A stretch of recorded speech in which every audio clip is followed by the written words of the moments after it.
Greetings and welcome to the Progressive Christians podcast. We are the love your neighbor kind of Christians and not the kind who don't read because we like learning.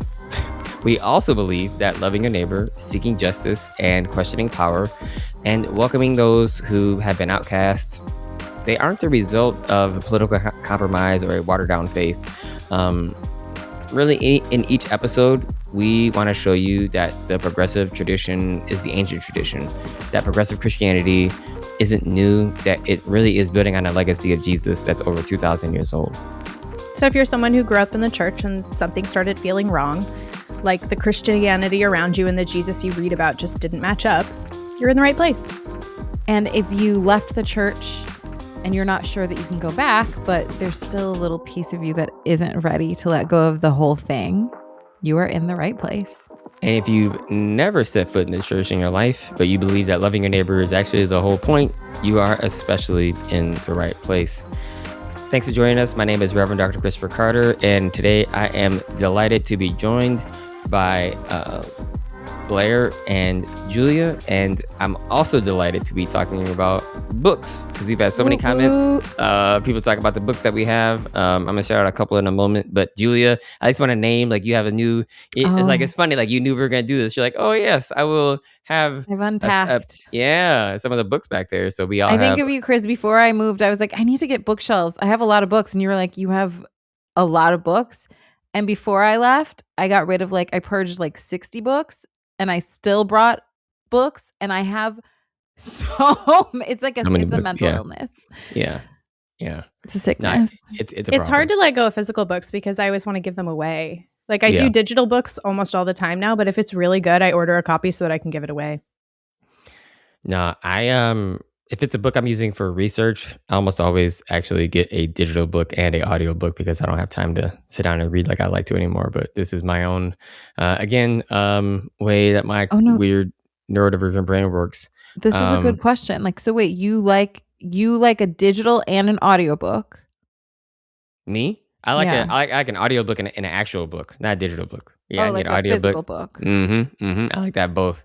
So that I listen and I will take notes on something on the audiobook so I can go back to find it in a regular book and read it slower and do my markings and stuff like that.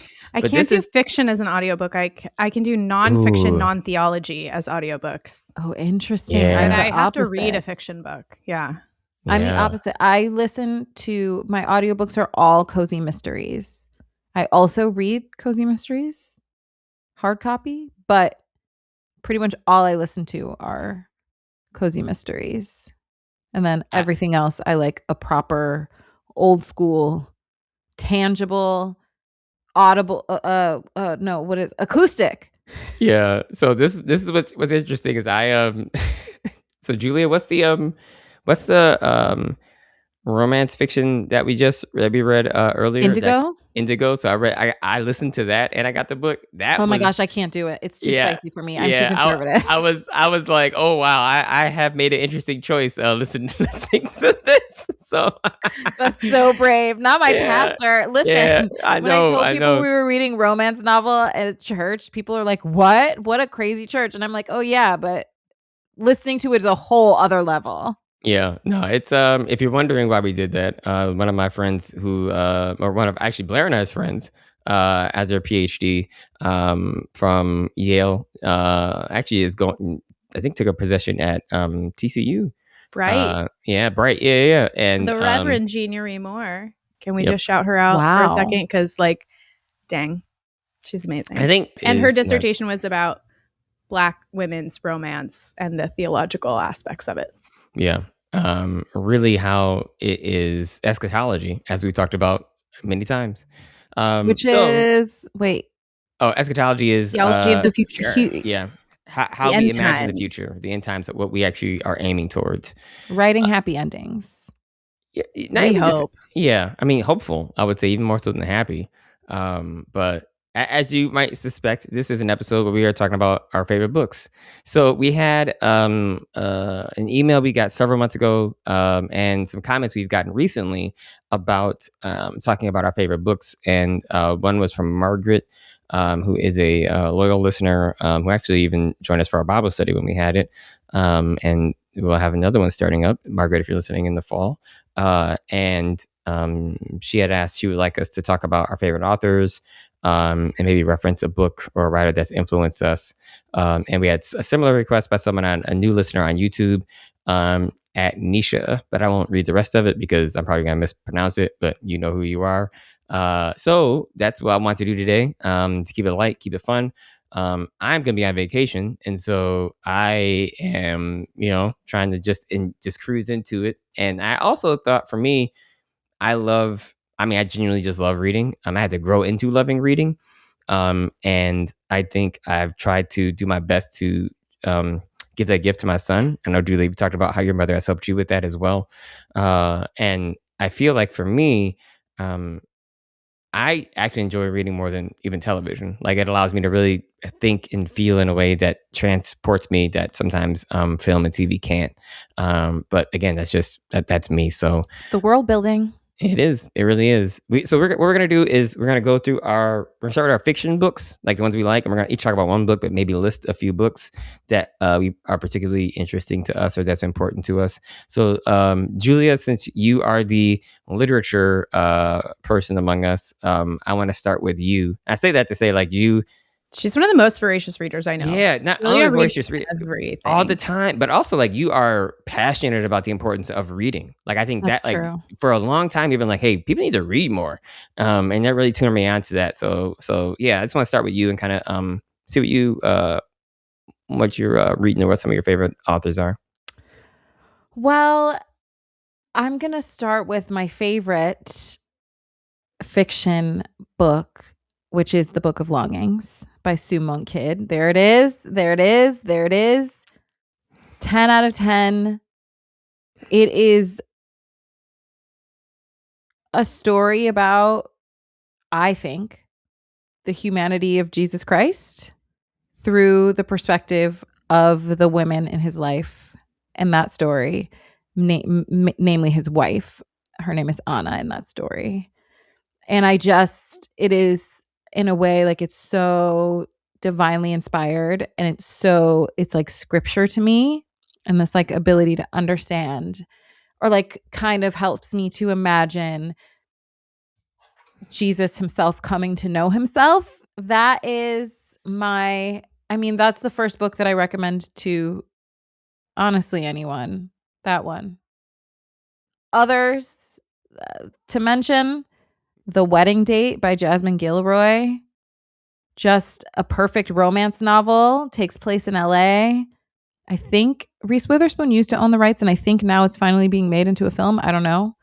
And I will throw out East of Eden by John Steinbeck, because I recently reread it. I hadn't read it in 15 years, and it's so theological, and he's such a beautiful writer, and he's one of those writers that's delightful to read, and he writes about Northern California as a character. It's just like, just something that it's long. It's like a tome. It's like, you got to sink your teeth in it. But it's pleasant and wonderful to read. I yield the floor.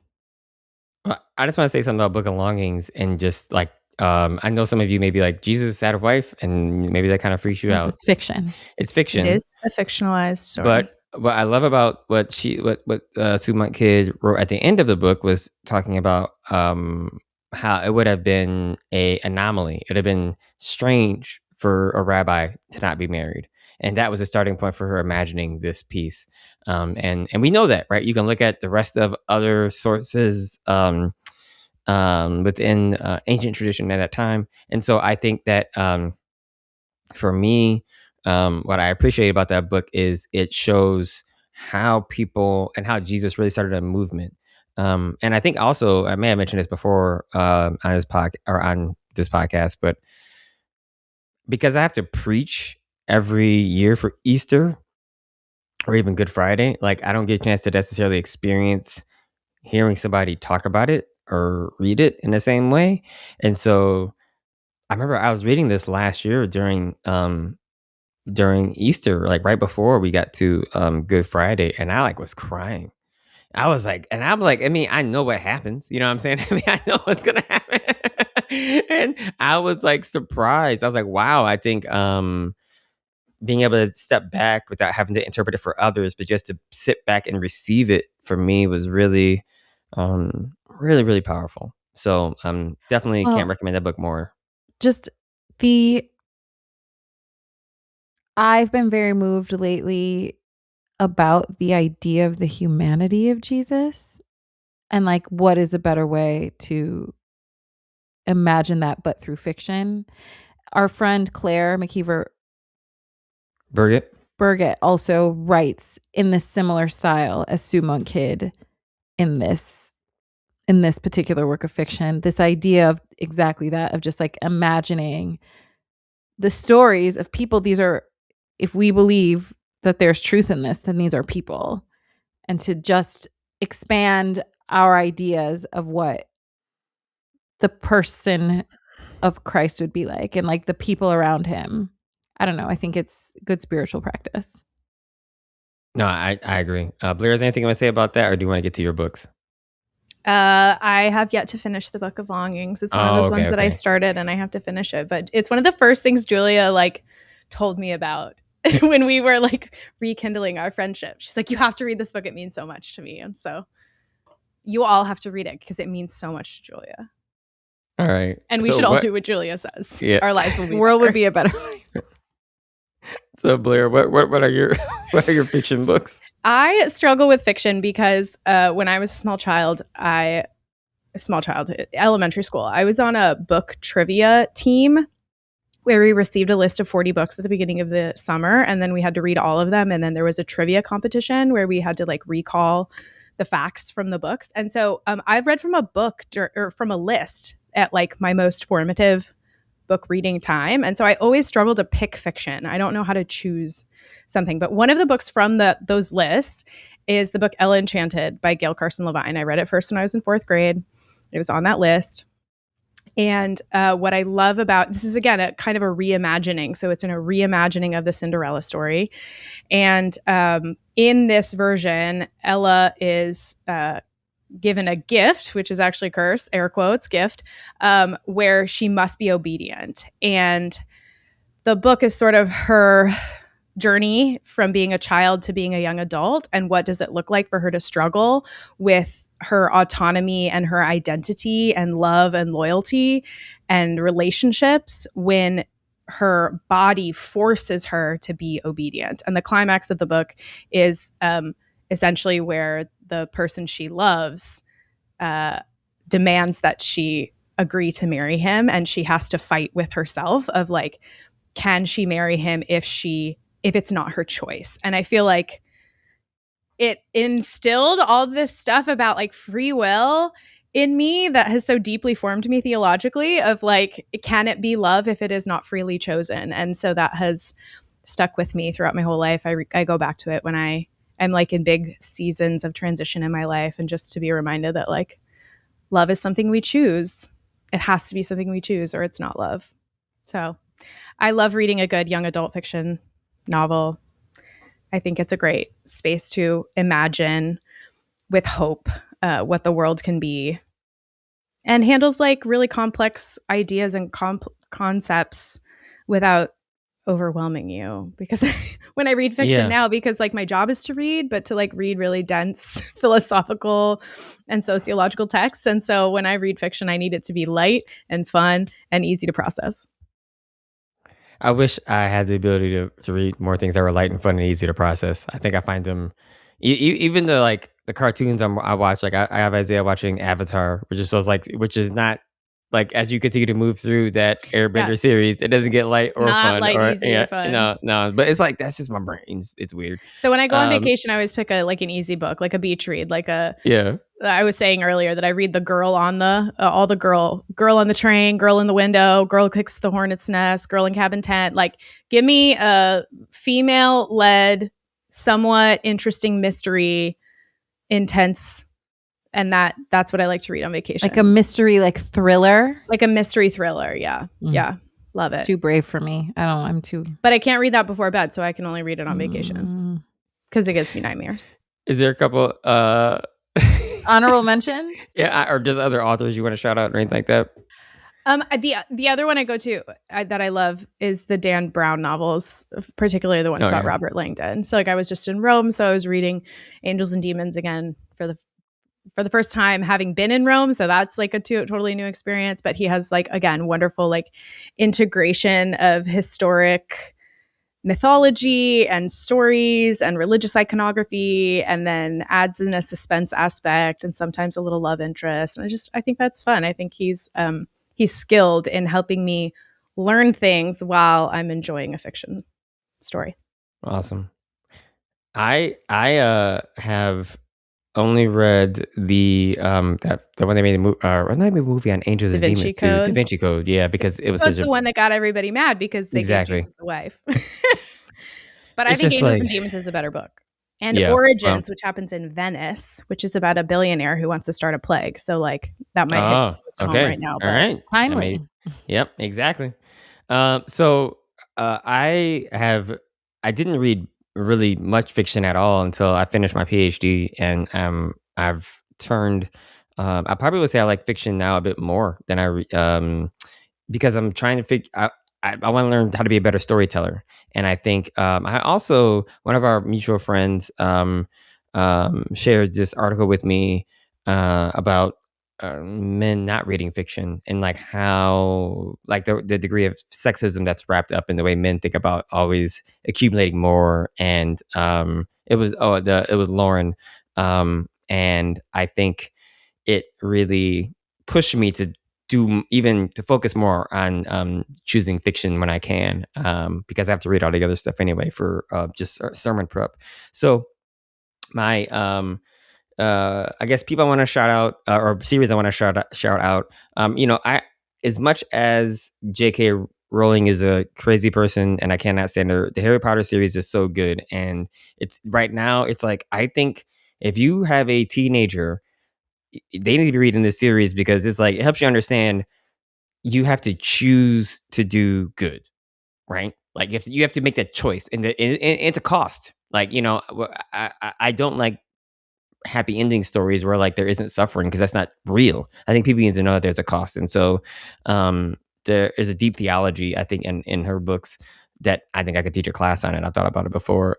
Jokes on all the Christians who kept their kids from reading Harry Potter. I know. And at the end, boom, allegory. Actually, he's Jesus. Well, and also Harry Potter, not only do you choose, but they needed each other. Yeah, 100%. Absolutely. You can't do it alone. Fact, how to fight fascism 101. And not just did they need each other. Those two boys would not have survived through book one if it was not for that girl. Mm-hmm, okay? Mm-hmm, mm-hmm. Like, I reread it last year and I was like, these boys are, I don't want to say they're dumb, but like, they're not. She is their executive function. That's what I was saying. She is their executive function. She's really getting them together. She really is, through the whole series. She's the only one. Yeah. You can see the one that I think reminds me of my partner. When I read that, I was like, you are like just neat. And so it's so funny. Anyway, it's Leviosa, not Leviosa. Now you could imagine Gabby saying that. She was like, like, oh my gosh. Yeah. All right. So I won't get in trouble at home. But buy the books used so that J.K. Rowling doesn't get any more money. Amen. Exactly. She's dead. So the other one, Octavia Butler, you talked about Parable of Talents, Parable of the Sower, any number of other things she's written. That's been amazing. I want to also shout out N.K. Jemisin, who is kind of like our contemporary version right now of Octavia Butler in terms of a Black woman science fiction writer. That's amazing. Her series, the 5th season, it's a hard read, just like the Parable series, but it's really timely. I'll just say that's really timely. But the book I actually want to spend at least a few minutes talking about is Alexandre Dumas' is The Count of Monte Cristo. I keep read Black writers. Yeah, so he's Black, even though he's mixed, but he black. I got that book. And I've read this. I'm reading through the entire Musketeers series right now to Isaiah. And it's like crazy long. But what I love about that book, what I love about the concept of Monte Cristo, is it really wrestles with providence and suffering and just the reality of what happens when you are wrongly accused and imprisoned, and how, even though your anger can be righteous and you want to respond in certain ways, but what does that do to you? How do you lose your humanity when you're trying to pretend to be God, basically? And how might you find redemption? And the book is so much better than the movie. Like, the movie doesn't allow you to see the suffering, which I think is really important. So those are the folks for me that I want to shout out, that I absolutely love, and I'm kind of reading them all the time. Wait, Julia, can I? Oh yeah.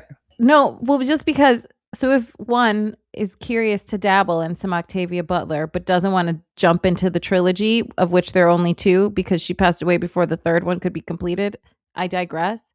I really loved Kindred. I read it in like a day. Yeah. My wife loved Kindred as well. Like, yeah, that's definitely one I would say I can recommend, that I think is easier to get into without the without all the other stuff. Like, without all the other stuff. Like, so what happened was, last year we started reading Parable of the Sower, and then we read it together. You shouldn't read that book alone. I don't think. We read it together, and then we had the fires that started in LA. The same day. Yeah, so we're like, you know what? And the book is about like fires, basically. So we're like, yeah, maybe we need to ease up on this book. So but I would love for us to now, I guess, pivot to our nonfiction books, which I know we have several. And Julia, so kind of what's your runners up, or one honorable mentions, I guess, and what is one that you think is really important that you want to spend a few minutes talking about? I mean, the first one that springs to my mind was introduced to me by you. We did a sermon series on it your first year, which is All About Love by Bell Hooks. Yeah. That I can leave that there. I mean, that All About Love, Communion, The Will Salvation. to Change. I think the other one, I have it back there. Salvation was the other part of that series. Yeah, no, it's amazing. Like when people talk about philosophy, they often talk about, Nietzsche and like Plato. I don't know what we're supposed to call like the Toni Morrisons and the James Baldwins and the Bell Hookses, but I think that they're philosophers. I also, that I also love Bittersweet by Susan Cain. What's that one about, Julia? Bittersweet is about, there's a personality type, I guess, would you say? Yeah. Or a way of thinking. I think of it as like the artist's mind, but the way of distilling the world in a way that carries a lot of sadness and weight and seriousness, but also is very aware of the goodness. Mercurial, I guess I've been called. Yeah. I know I have it on that shelf, but it's funny. I was just talking about this book yesterday, Julia, because there's a couple of quotes in there that I keep on my phone because it's so good. I never thought of myself as someone, like, I think the image I had of myself is someone who's just tries to be happy and is fun. But I think even the way I phrase that, tries to be happy. Gabby and I were having a conversation, and we're describing ourselves in like weather or something like that. She was like, "Oh, you're pretty much like, partly cloudy." She was like, all the time, and I was like, "Oh wow!" Like, I had not. It was helpful, actually, because I'm like, "Oh, I agree," but I needed someone else to tell me that this is how I am, and not to the degree in which I think you might identify with that book, but it definitely helped me see, to know a bit about what goes on in my internal world, and just kind of how the deep feeling, if you will. So I absolutely love it too. No, it was even an Oprah book. I think it was an Oprah recommended. Oh, was book, it? I think so. Yeah, I think so. Well, she's right about a lot. And wrong about a lot, but anyway, I didn't. I didn't say everything. And I think that I will also toss out Braiding Sweetgrass. Yeah. Really good too. Which again, like for me, is like incredibly spiritual. Like, very spiritual. for me. Reciprocity. I mean, like, the importance of reciprocity. So Reciprocity, and also just like the ways in which indigenous cultures have been able to connect with the land and what that means spiritually, and like the way that they experience God and the divine in everything around them, not as a thing that exists outside, but as imminent, as we say in Christianity, right? Imagine. Imminent. Yep. So I could go on, but I feel like that's enough. Thank you. I think those are excellent recommendations, honestly, for anyone who's wants to get into something a little bit deep, especially the bell hook shout. I mean, I have one over here too I want to name too, but she's amazing. Blair, outside of your dissertation, Yeah, you're I was gonna say, I'm glad Julie went first, because then it made me think of nonfiction, non-theology, because obviously I could talk about theology texts for days and days and days. One that I really love, because I actually really love pop economics. Like, I love reading the stories about how money and psychology work, and that's like all the podcasts that I listen to when I'm not listening to theology is pop economics. Anyway, I love The Sum of Us by Heather McGhee, subtitle What Racism Costs Everyone and How We Can Prosper Together, and the story basically of how white people dismantled public services and public spaces in the United States rather than see Black people benefit from them. And it's so well written. It's so well researched. Like, she's such a great scholar and such a great author. I recommend it to everyone. And then another like researcher that I really respect and love and have gained a lot of self-knowledge from reading his books is Robert P. Jones, or Bobby Jones, as his friends call him. He's an Emory alum, so he went to the same school I did my master's at. And he has written a series on basically white Christianity and historically its intersections with racism and power.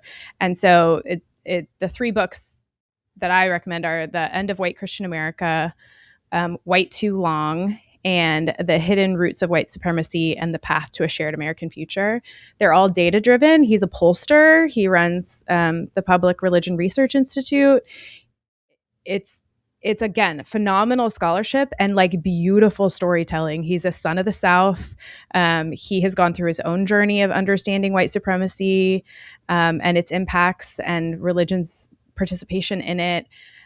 All three of those books helped me understand myself and my family and the churches that I serve in ways no other text has. And so, Bobby Jones, I'd love to meet you someday.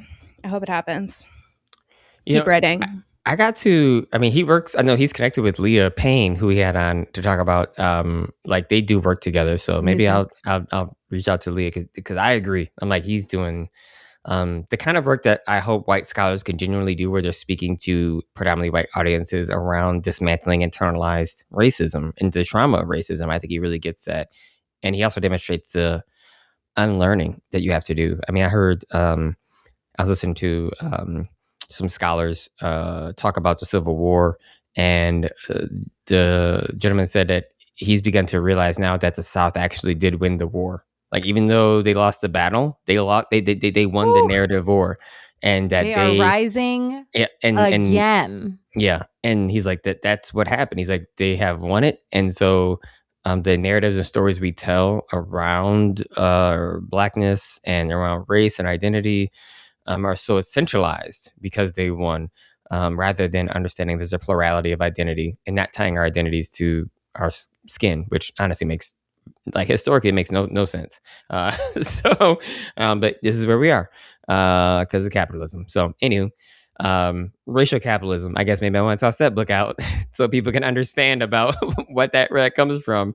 Maybe I can put a lecture in the show notes because it's a dense book, but Robin Kelly, who's a professor at UCLA, has done a couple of lectures that I think helps people understand how these things are intersect. I guess so the ones I want to shout out briefly, because there's so many, and all mine are broadly speaking theological, because I was just saying, how do you limit it down? I mean, it's just like, give you a tour of my bookshelf someday? Maybe we should make that as like bonus content sometime. I know. I'm just like, I probably, maybe. There's so many things on here that's just like, it's wild. So probably the book that began the transformation for me in seminary that was so important was Howard Thurman's Jesus and Disinherited. This book is short. I can't recommend it enough. You should I read it every year before Ash Wednesday, so you can understand like and prepare my mind for what I'm going to walk through in Lent with Jesus. Bell Hooks, Feminism is for Everybody. This basically made me understand, when people say, when they're critiquing feminism, it's because they don't know what they're talking about. Feminism is basically saying I'm against sexism and I'm against oppression, and we all should be against oppression and oppressive systems, unless you want to like maintain power and lord it over people, which some of them to be do. fair, some people do. Here we go. Longing for Running Water. This is by Yvonne Jabara. So a Brazilian ecofeminist. This book is kind of old. It came out in like the, I think, early 90s. But it is amazing. And yeah, early 90s. The essays started in the early 90s. The book came out in 99 in English. And this book helped me understand.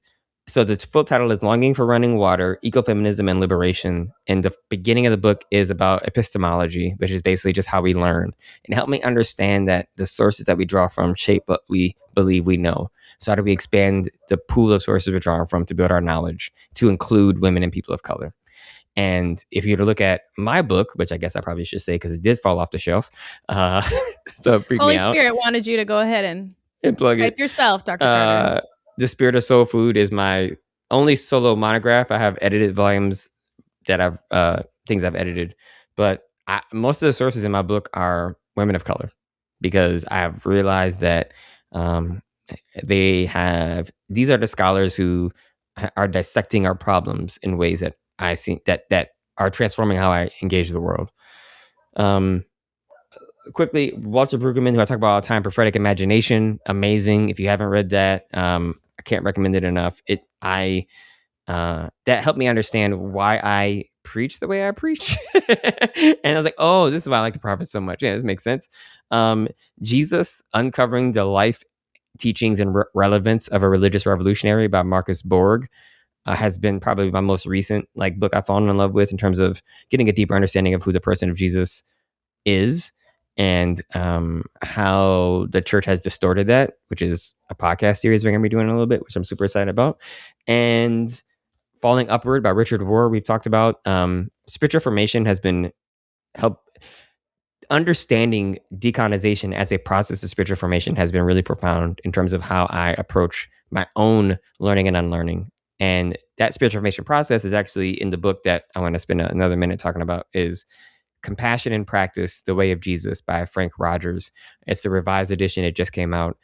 Frank is a friend and was not on my dissertation committee, but deeply influences my dissertation and my book, and actually references work that I've done to help him think differently about his research and writing, which is awesome. When one of your mentors is like, hey, one of my students, help me think about something differently.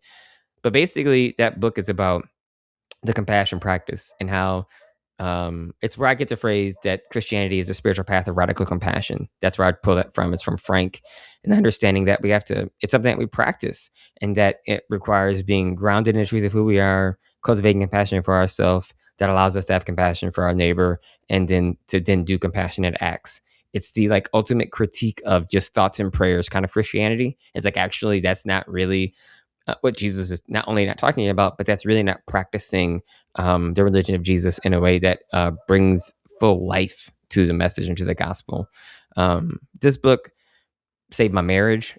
It gave me the tools I needed to do the inner work necessary to experience my feelings, because I think I, like many men, struggled at times to feel my feelings. And other than anger, or the ones we're allowed to feel. And I think this practice gave me the tools I needed to slow down and work through healing some of those challenges and traumas and known suffering. I mean, that's why I kind of my crystal, I mean, there's things in there in my life that I haven't shared on this podcast that have been difficult.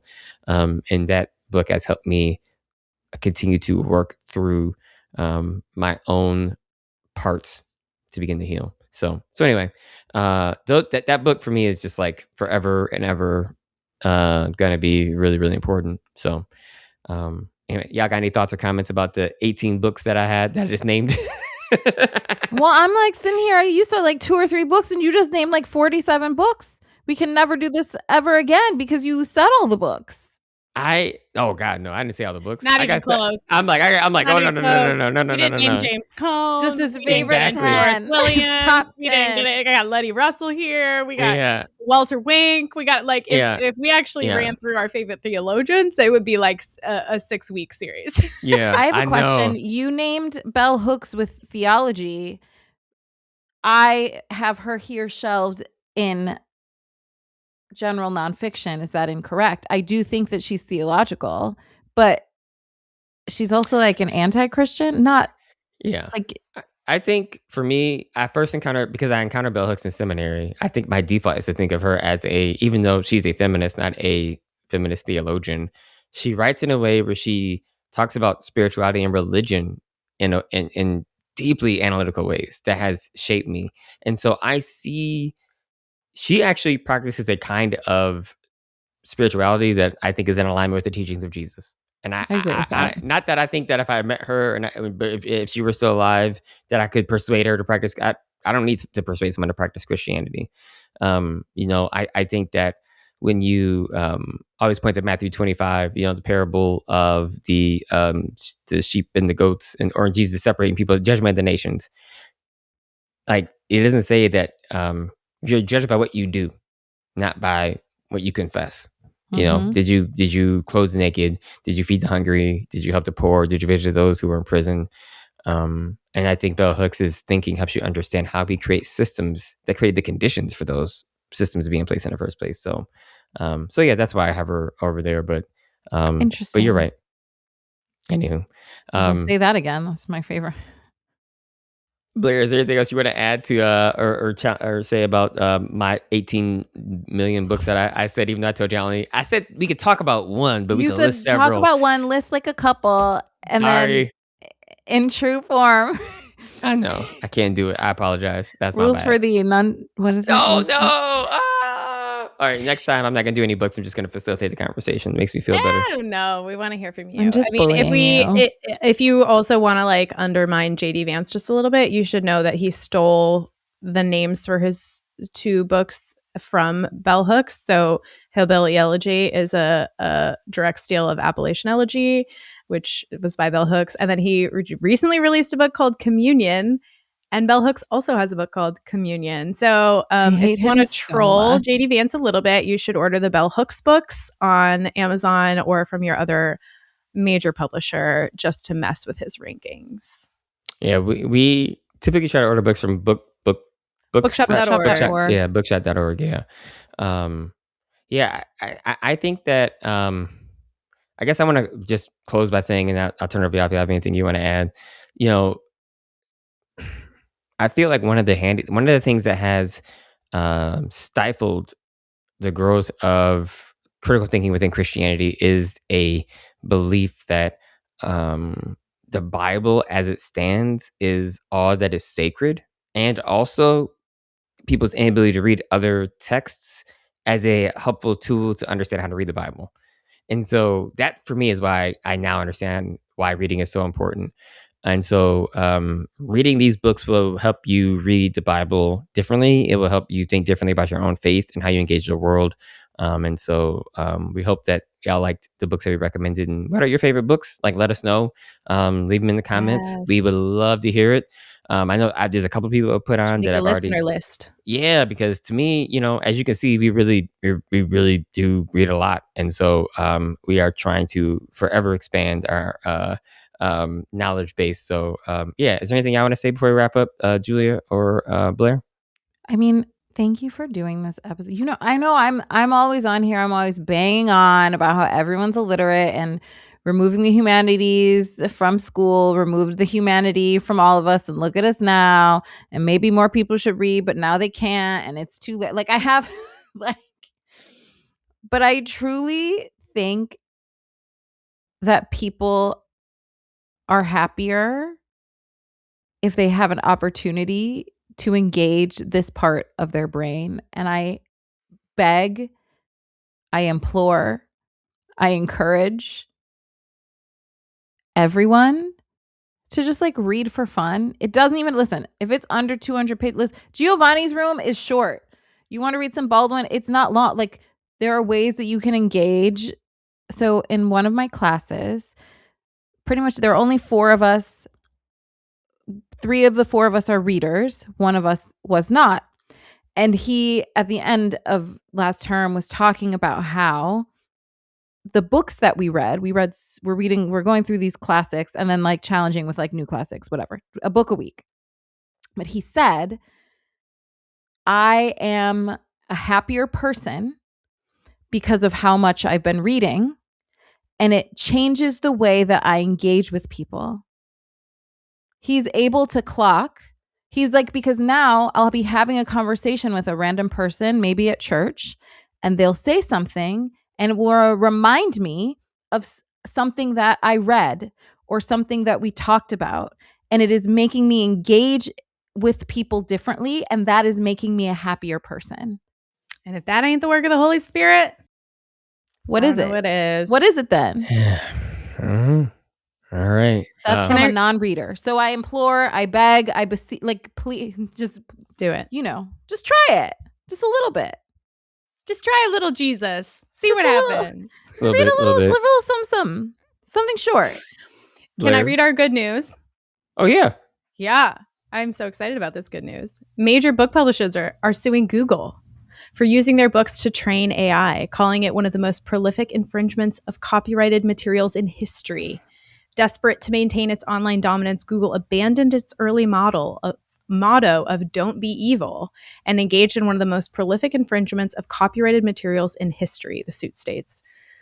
Plaintiffs are seeking statutory damages, a permanent injunction preventing Google from continuing the alleged infringement, and a court order requiring the company to destroy any unauthorized copies of their works used in training its AI systems.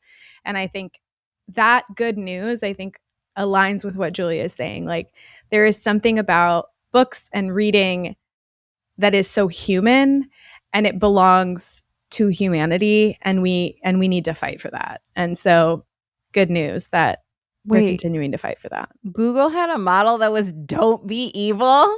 Yeah, that was their original motto when they started as a company. Then how?